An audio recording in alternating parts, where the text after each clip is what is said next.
Get your free copy of the complete tutorial at www.teachucomp.com/free.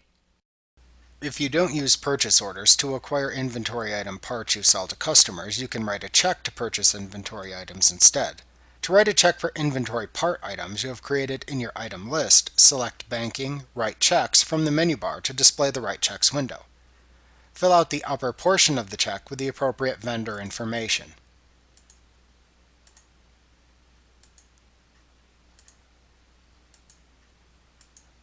Then indicate which inventory items you are purchasing by clicking the Items tab at the bottom of the Write Checks window and using the Item drop-down to select the inventory parts you are purchasing.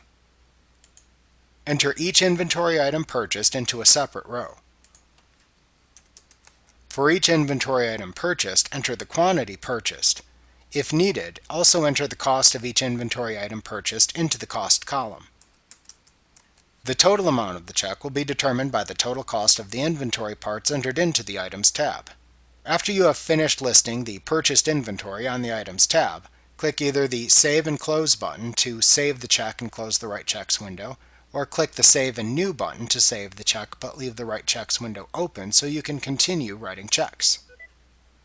Like what you see? Pick up your free copy of the complete tutorial at www.teachucomp.com/free.